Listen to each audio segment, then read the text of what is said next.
Yo, yo, thank you for joining us on the Stello Fellow podcast. So glad that you're here. Here's how this thing works. I will either be on the show myself and I'll be reading a blog or talking about one that I just dropped, going back through that, or I will run across somebody in a podcast, or I'll read something, I'll see something, I'll meet somebody, or I know somebody, and I invite them onto the show to talk about one of those topics, whether it be faith, fashion, family, or fitness, which is supposed to be a little bit opposite there. It's supposed to be faith, family, fashion, and then fitness. Why? Because those are the order of the important things in my life. And because that's just how life works, right? Like I love Jesus and I love my family, and then fashion is how we make our money, and then I like to go to the gym. And cool. So that's what we talk about here. Regardless, thank you for joining us. So glad you're here. If you have a comment, thought, suggestion, an argument, whatever it is that you'd like to share, you can reach me at stellofellow@gmail.com. And thanks again for joining the show. We will see you. Actually, I won't see you, but you will see this. If you don't see it, you can go watch it at stellofellow.com under podcasts, and you can watch the video there. So anyways, thanks for being here.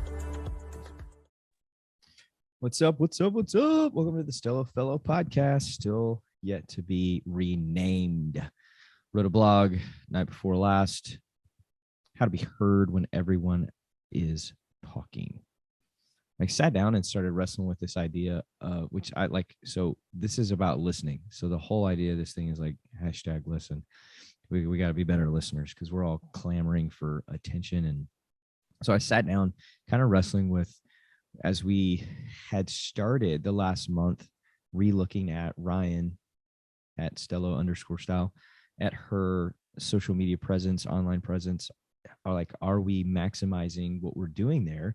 Felt like, no, we need to put more attention in that area. So we've gone back in the last month, really started to try to hone in on my new Iron Man mug, hone in on those skills that we weren't utilizing. And through that, the last couple of weeks have been an up and down re-entry into the emotional roller coaster that can be social media, meaning you post something and then you find value in how many likes or views or comments or all together, and did it make money?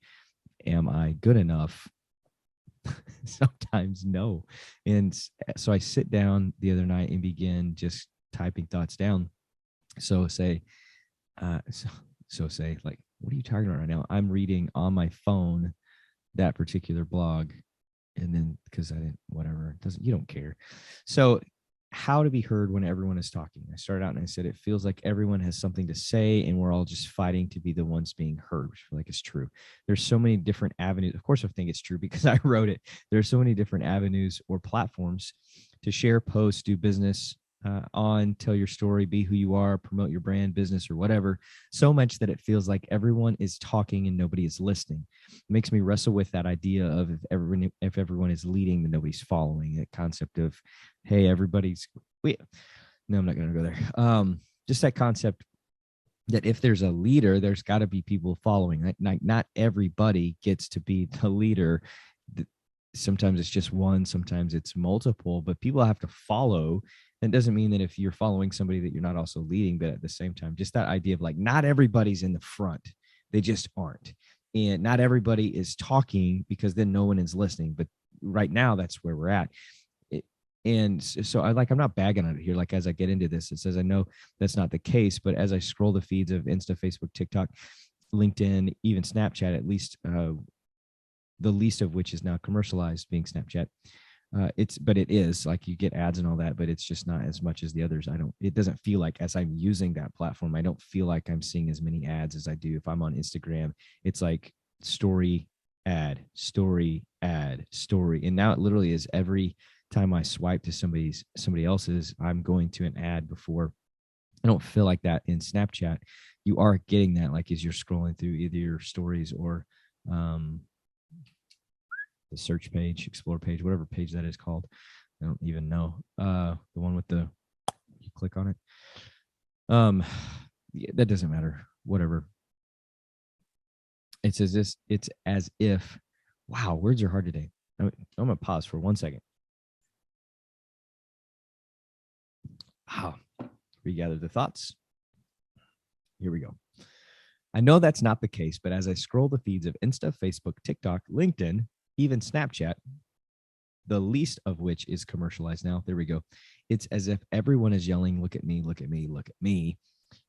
And of course we are. Of course, I don't need to read this. Of course we are, because we've been conditioned to do that. We have, I'm 40 plus, I'm 41. So those of us who are in my age didn't grow up in this era, but we watched this era grow up in terms of the generation and just the advancement in the technology. I was at dinner last night and we're driving home and we're discussing 1883. If you've not seen it, Paramount Plus it, please. So we're discussing just the advancements that was made, because they filmed some of that in Fort Worth. So we're driving from Dallas towards the Fort Worth area, and just like you can see the skyline, and we're discussing like in the early episodes where they're filming in Fort Worth in the stockyards. And I was saying like one of those scenes is filmed, like I was there like 2-3 weeks ago in those pens where they were filming, and just discussing the creativity with it took to get a camera angle to make it look like it was in the 1800s in Fort Worth. And there's not a whole lot around in the stockyards where they would bring cattle in and out. But that idea of 1883 wasn't that long ago. You know, you're talking about 140-ish years ago, and the advancement in technology is drastic at this point. That idea that these people were leaving, they're gathering all that they had, putting it in a wagon with a couple of horses or mules or whatever they were pulling it with, and they're going to take off and go thousands of miles in a general direction to get to a location that they've never been to. They have a map-ish of it, not the way that we do today, where we can like type in Eugene, Oregon, go directions, and I can find out how to drive, to walk, or to public transportate it. And I know that I'm going to get there in X amount of hours. That obviously is not the case, but like the significant advancement that happened just wham. And we've watched the most significant part of that over the last 40 years. And even the last 10 to 20 have been like, it gets fat. We all know that it gets faster and faster and faster. So it's flying. And so as we watch that, and then as our kids grew up in that era of time, of course, like we've been conditioned to not only think, but it's a reality. You can make money being you with a camera, whether it's a video, whether it's like I'm doing it right now. Like I have headphones on, I'm looking at the camera and I'm talking. Why? Because there's a way to monetize me speaking into this, wearing headphones, and somebody on that end watching it, or somebody's watching it. And there's a whole onion of marketing that goes with it. But the point is you can just be you. I'm going to go back and look. I made a list. It was better when I wrote it, I guess, than when I said it.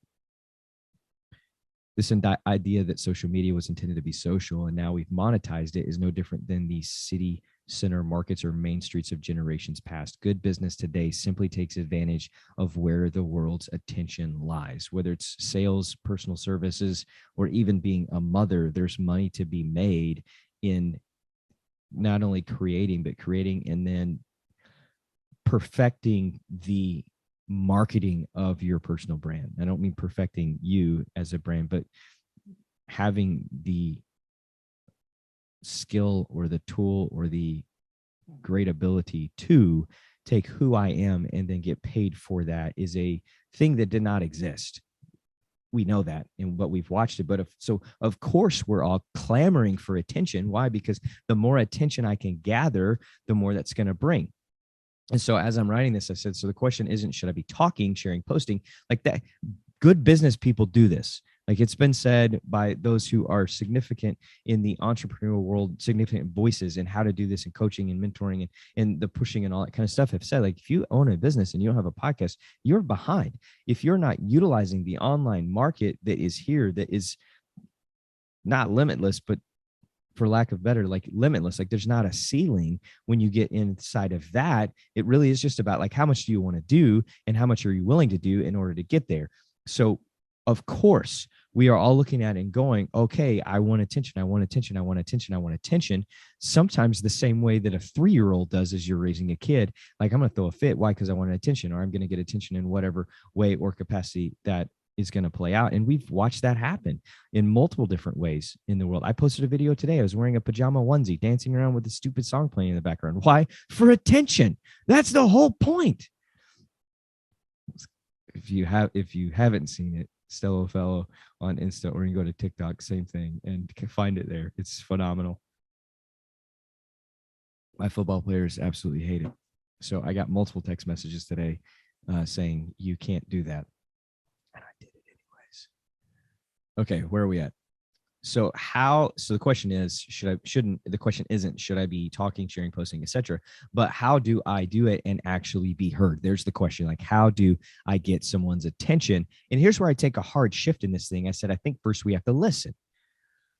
A part of my process in generating content, the first piece of that process is the listening piece. I am not the individual that walks up to a white, this is a white wall, so like you wouldn't want, but let's say it's a whiteboard, blank white board, and begins to write and fill that in. I'm not that guy.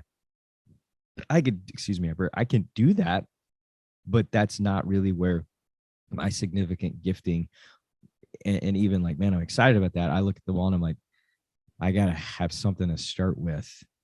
Now, I can generate that if I need to. It depends on what field we're talking about and what we're going with. But sometimes it's I need a basic structure or an outline to look at and then begin to build from and make adjustments and be able to. I can see it better. I can see it faster. I can see the more necessary adjustments when there's something there as there just being nothing there. So when I do a project, this room used to be a back patio. It was this space right here was a window. That window is not, I ordered a new one, but we were going to put that window there until we looked at that, framed that in. And it was like, no, it's going to be way better if it's, where's my hand going? If it is, you don't care. This was a window. That door back there was a door that went in that space under the TV. That was the doorway into the living room. So that actually is the first living room. This is the second living room. So when I sat down and said, hey, how are we going to do this? The good news was I had a basic structure so I could begin to like visualize and see. And then I had to sit down and draw, but I started with a structure. I started with, here are the four corners. Here's this wall here. And I had problems to solve. I'm a problem solver. And sometimes to get to problem solving, I have to create a problem. And so if the deck that is outside that you can kind of see, I had to create a problem in order to find a solution. I didn't just walk out there and go or sit down and from a blank canvas draw, here's what it's going to look like. My mind doesn't work that way.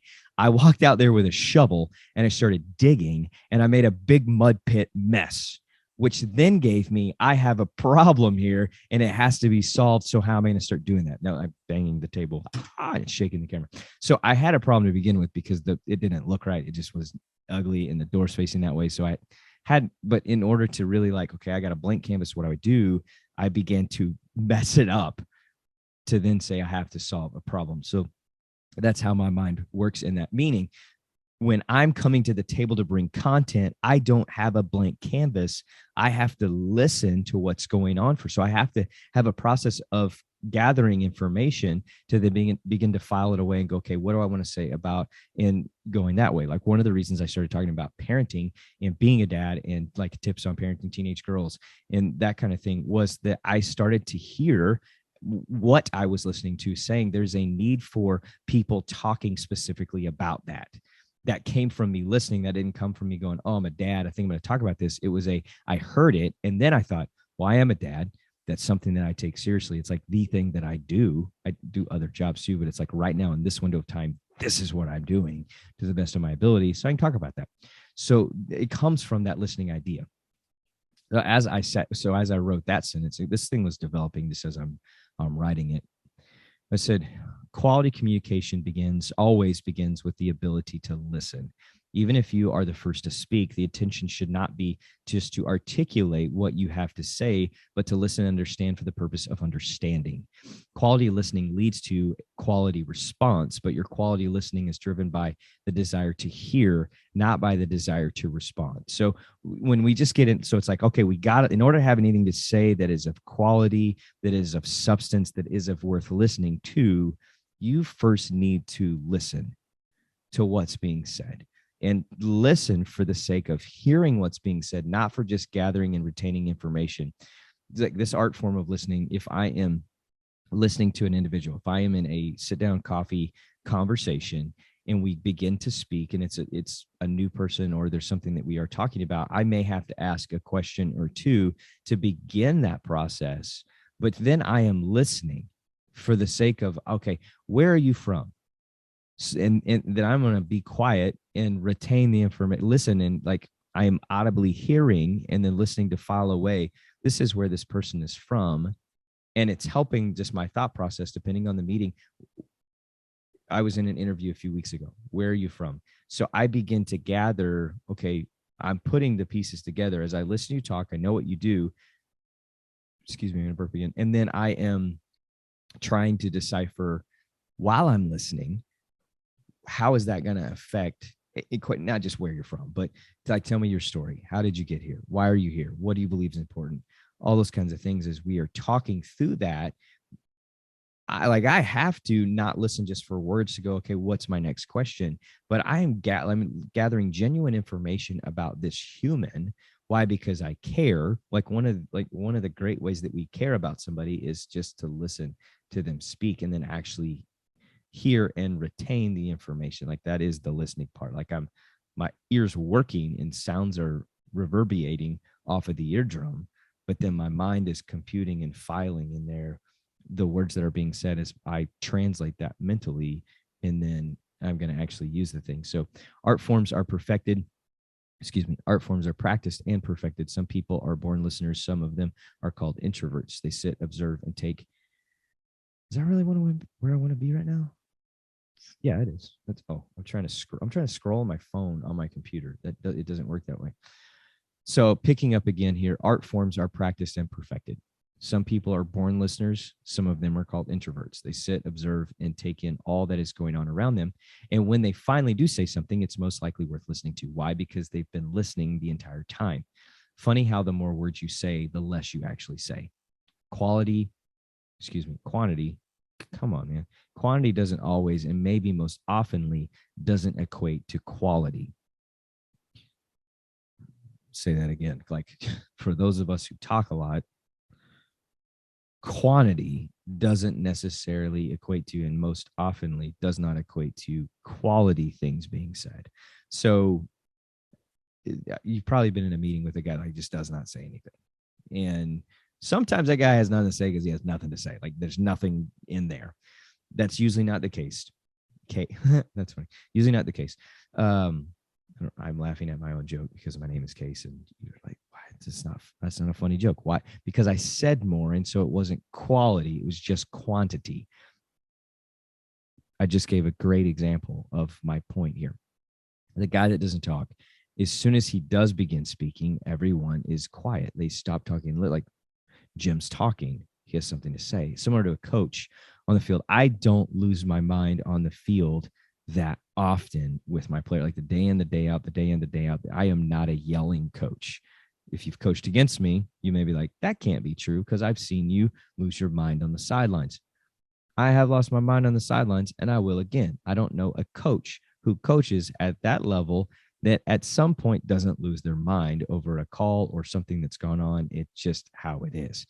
At the same time, again, the Monday, the Tuesday, the Wednesday, the camp before the off seasons, when we finish in December and we begin the off season, we're going to go all the way through August in that process and getting ready for the summer and like we're going spring ball, we're going summer preparation. Then we walk into camp and run through that. And then we're running through a season. We're running 12 months of a program. I don't yell very often. I just don't. And a part of that is because when I do yell, I want it to matter. I want it to mean something. If I'm going to drop something, I want it to be, there's going to be a reason for it. And so the guy that does that, like you start yelling, everybody shuts up and is like, wait, what's going on right now? Why? Because that guy never yells. And so all of a sudden it's carrying weight because quantity doesn't necessitate or doesn't equate to quality. And so great example, like when you save that, I've done that before. Like I was coaching JV at one point, and just in the process of my career, I'm coaching JV and I lose my mind one day on the field. I'm with the JV field, and the varsity field is, not down the road, but they're on the field next to us. Their practice stopped and everyone turned around, and I had everybody's attention. Why? Because I don't yell that much. And so I had it similar to, if I'm sitting, I'm listening, gathering it all. Then when I do speak, I have everybody's attention right now.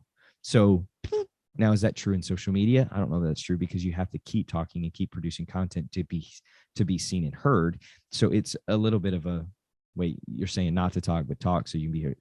I'm saying you got to listen. You have to have quality listening for the sake of listening, for gathering.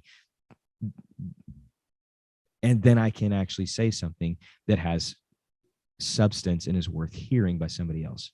So, how do I listen? Number one, I stop talking. You can't hear if you're speaking.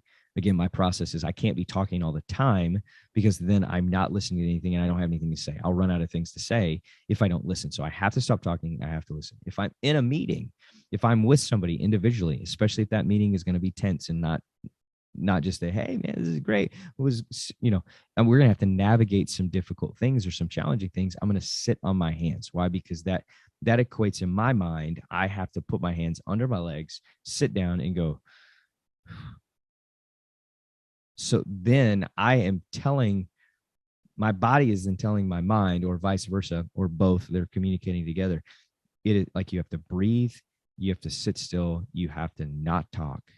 And I am focusing on hearing the words of what are being said. And again, listening, meaning reverberation and translating, filing in there. Now I got it. That's what I just said. This is also a great technique to use in tense meetings or meetings that aren't fun. I just said that too. If I'm in a meeting with you and things aren't going well and you see me put my journal down and sit on my hands, that means I'm now forcing myself to stay calm, breathe, and listen as well as I can before I even consider formulating a response. I was in a meeting one time. I thought I was getting fired. Sitting there taking notes. I was meeting with both of my bosses at the time, and like I'm writing in my journal, because that's actually the next point is I will write to listen. So if you're, especially like in a group setting, if you're a speaker on the stage, I'm in the audience and you're talking, I'll have a journal out and I'm writing the majority of the time, because I'm also an active listener, meaning I'm processing what you're saying and writing it down, and there may be notes I'm making, things like that. I listen that way in those kinds of settings. And in a meeting setting where I'm with a boss, something like that, then I'll sit and take notes and write things down.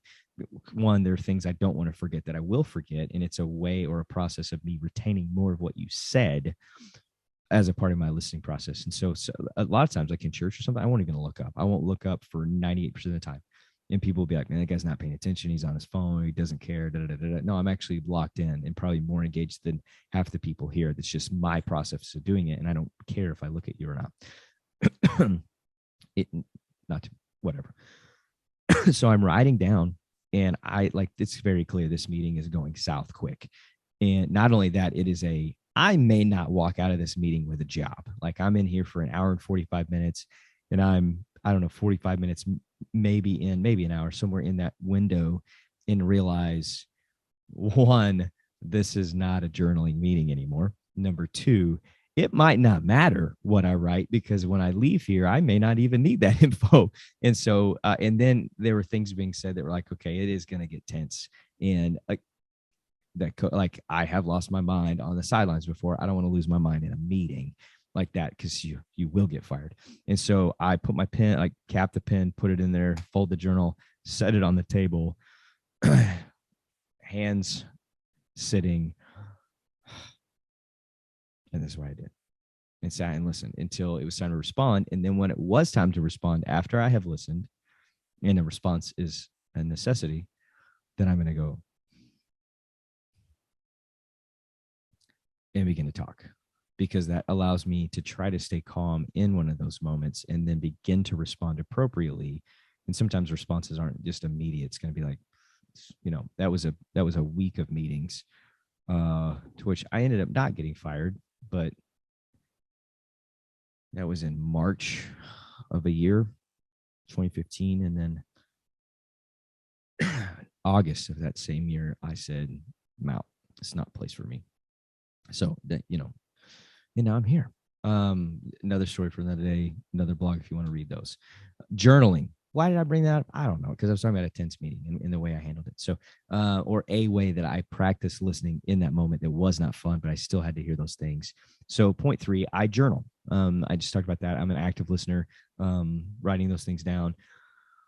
I've used this technique in work, business, church, etc., which helps me retain a significant amount of, or at least significantly more. They say that you retain 5% of what is said, at least inside of the environment I worked in and spoke in. They said your audience will retain roughly 5% of what you say. My argument then became maybe we should say it better than we are. And then number two, like as I'm listening, man, if I'm only retaining 5%, I've got to have a better practice to retain more. So I'm going to journal and write those things down. Number four, is a big one for me, is ask questions, try engaging with someone.